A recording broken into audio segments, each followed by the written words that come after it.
after like trying to learn everything in the preseason, going into the new season, and now halfway through the season, you have to change it. We're a complete joke. We're a complete joke. And you see the Glazers, they don't really care about this club, man. You see Ineos, they're the punching bag for the Glazers. Like, hey, listen, we've been getting a lot of shit. Ineos come in, be the punching bag, and just keep us out of the news limelight. But you know what? Did that really help? No. Even the Glazers, they failed. They sold it to Ineos. Ineos came in. I mean, you could really tell.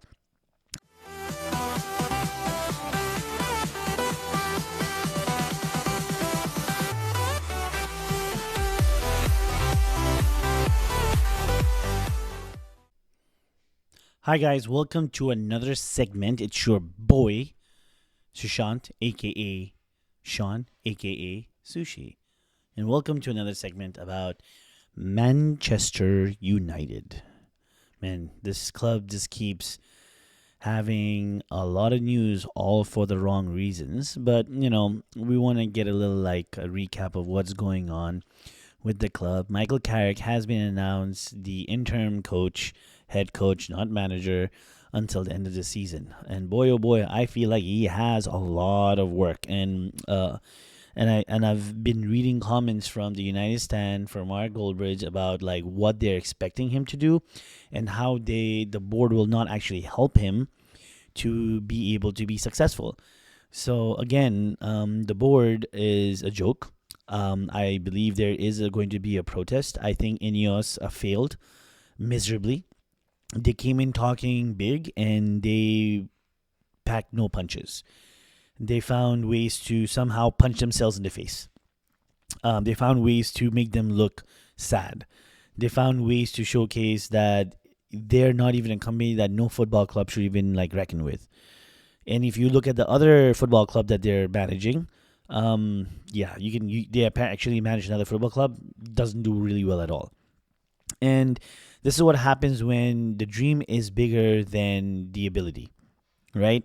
You have this business, I don't know what to even call him, a billionaire who thinks he knows sports and how to manage a football team, come in and try to do things without any prior knowledge, without getting the right people in, without getting setting a precedent where you kind of let the professionals kind of handle it and not kind of mingle within it, and just be the guy to help support and build that trust with the public, which he has not done. Jim Ratcliffe said Amron would get 3 years. Dude's gone.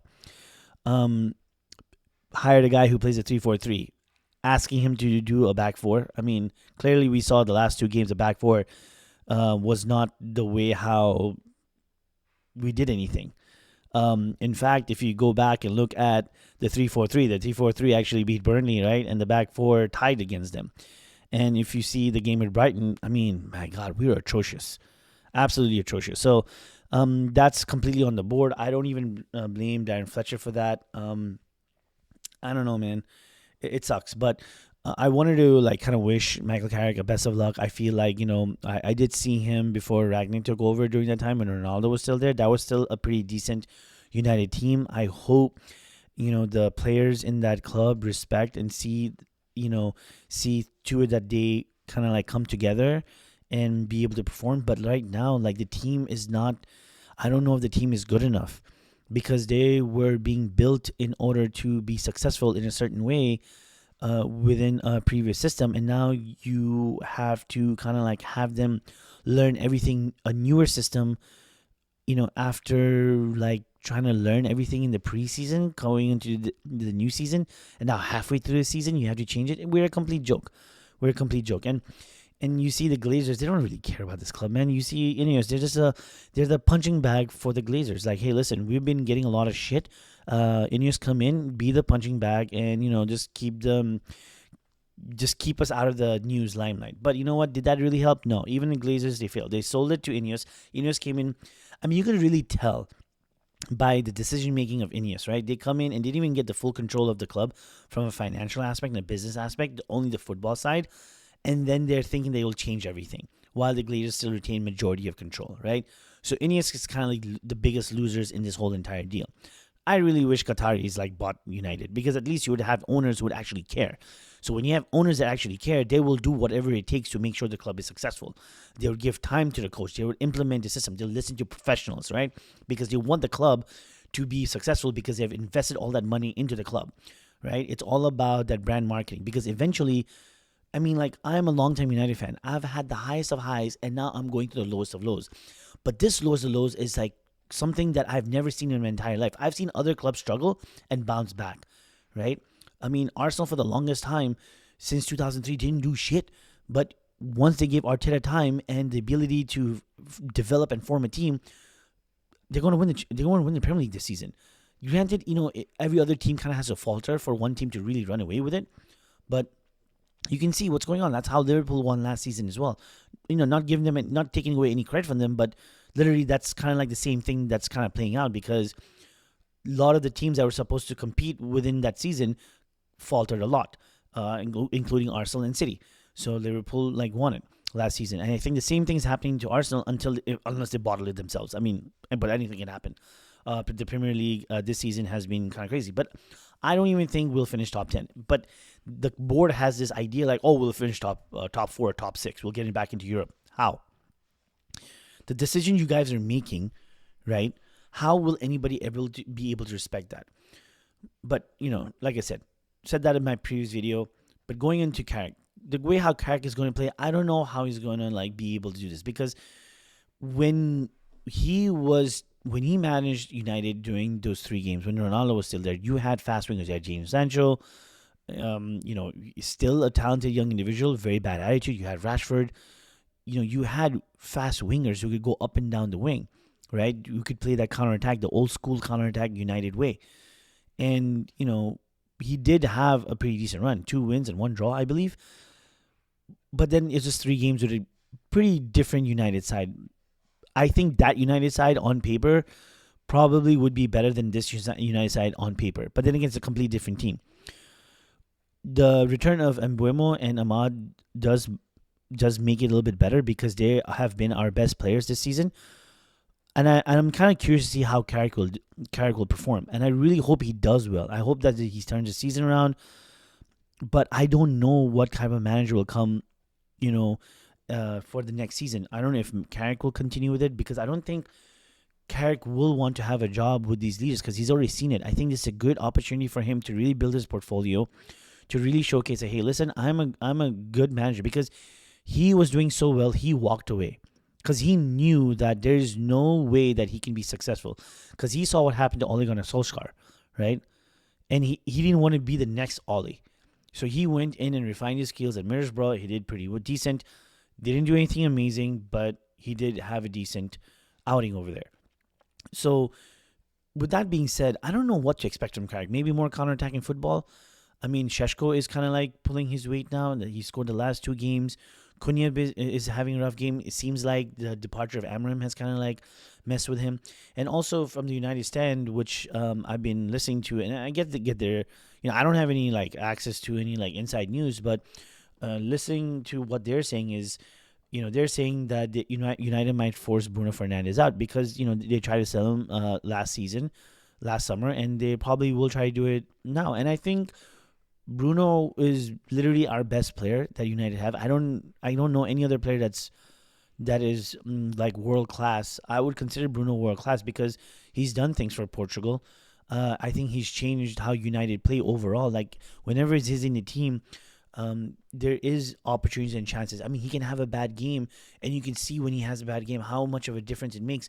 But when he's having an amazing game, you can see how much of a difference that also makes. If you're tied, we have an opportunity to win in the last minute. You have the opportunity to create goals. He creates something out of anywhere. You know what I mean? And if we sell him, oh my God, I don't know who will want to come in, because if we don't get top 4 or anything like that, there's just no way I see us being competitive. If this continues, I don't know. Like I said, I keep saying we're like the Dallas Cowboys of the Premier League. Dallas Cowboys has not won a Super Bowl since, I don't know, the 70s or 80s. And their fan following is so toxic and so is so hopeful that they feel like every season they're going to do really well, but they're just shit every time. And that's kind of where we are. We always are hopeful. We have toxic fans who just think like we'll change one thing and boom, we'll be back to our glory days. It's not going to happen. The club has been turned to shit. Right, we're not a big club anymore. We're just a mediocre club at this point in time, and it's very hard for me to say that because I've personally witnessed our club lift 13 Premier League titles and seen them win Champions Leagues. I've seen them create players like Ronaldo, Wayne Rooney, Van Persie coming in. I've seen David Beckham. I've seen like Ryan Giggs goals with those screamers. Like, you know what I mean? Like it's a very sad state for me as a fan to see what's going on with United. I really hope Carrick does like do something different and maybe inject a little bit of life into this team. But man, I really don't have that much hope. I really don't, because you have a board that is incapable of making the right decision, and their egos are all over the place. They don't have. I don't understand what's the point of a sporting director that wants to act like a coach or a manager, but does not actually want the title of coaching and manager. I don't understand what's the point of James Wilcox. You understand what I'm saying? Like Pep Guardiola, he got all that money, and he's making decisions on what type of players he wants. Arteta has that same luxury of making decisions. He has a say in the transfer, or the scouting. Arteta has the same thing with Arsenal, and you're seeing an investment of time paying off eventually, right? And we're just a revolving door at this point. I mean, sooner or later we'll run out of managers.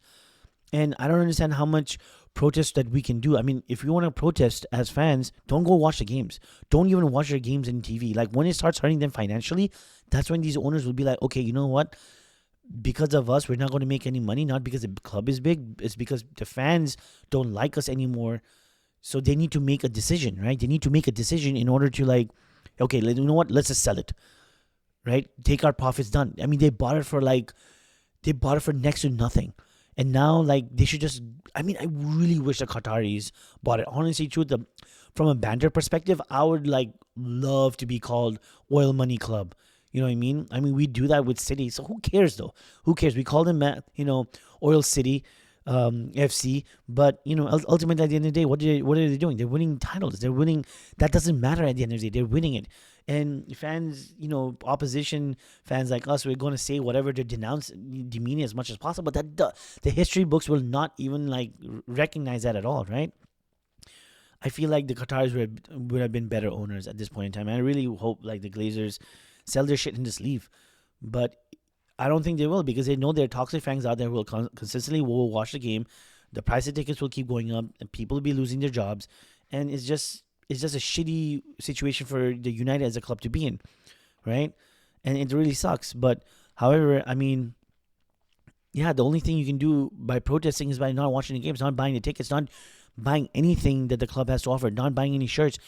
Hurt them financially to the point where they feel like, oh my God, I need to put money from my pocket into this club because nobody else is coming to watch it.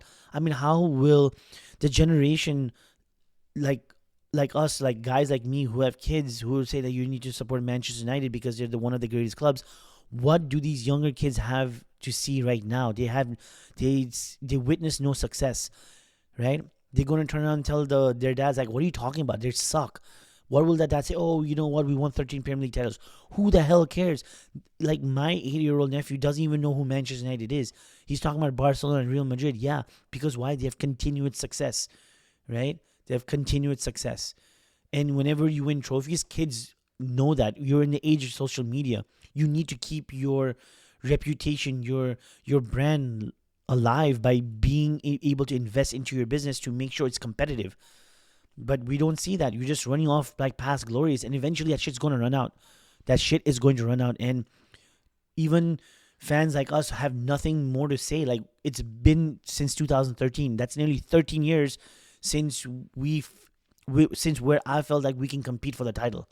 Complete drop off at that point in time, and I really hope Carrick has something to offer, and I really do wish him success. But I don't think he will stay after the interim. Even if he does really, really well, dude, it would be career suicide at that point in time, because I think the owners and the board are more interested about taking money out than actually putting money in. Yeah, people say $1 billion here and there. Look at the amount of money that we owe in interest.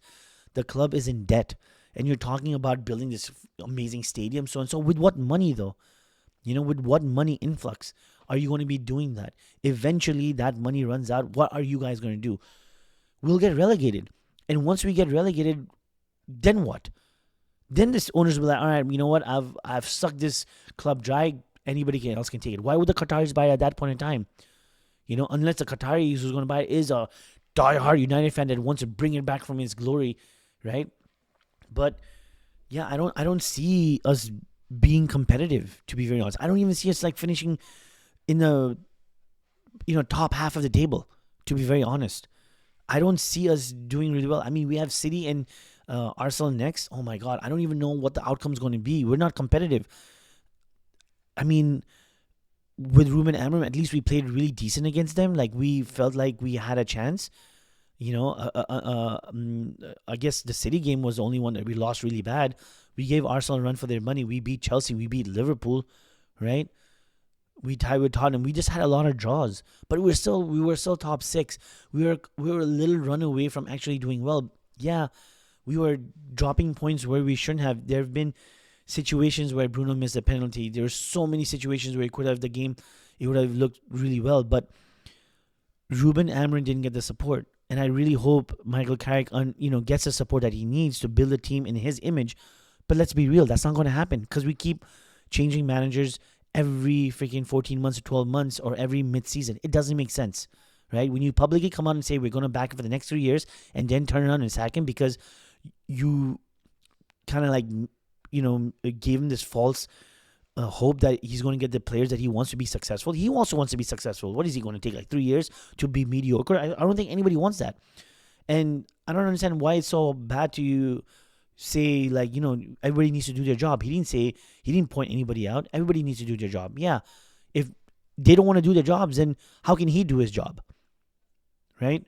But anyways, I really do hope Michael Carrick has success. I hope, if he plays his system, I hope the players kind of flourish within the system. I hope everybody's on board. I hope, I don't know, man, you have Cunha, you have Mbeumo, you have Mount. Not Mbeumo, I guess. You have Mount, Cunha, and Bruno Fernandes now playing the same position. Like, where are they going to play? Where are your wingers if you want to play the 4-2-3-1 or the 4-3-3? Like, I don't understand how that's possible. What's going to happen? Ultimately, our midfield sucks. We have Casemiro, who's old. He's not the prime Casemiro from Real Madrid. You know what I mean? He can lose the ball. He doesn't have the pace to come back and help. Yeah, he might be good in the air and set pieces.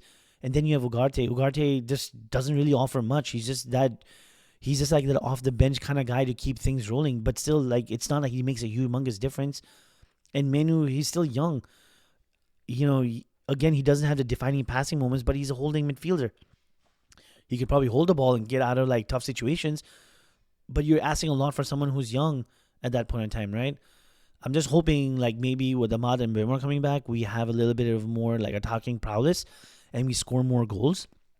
But after watching the Brighton game, man, we can't finish the way that they were playing. It was just we might have had more possession, but most of the possession was in the back anyways, pass backs and all that stuff.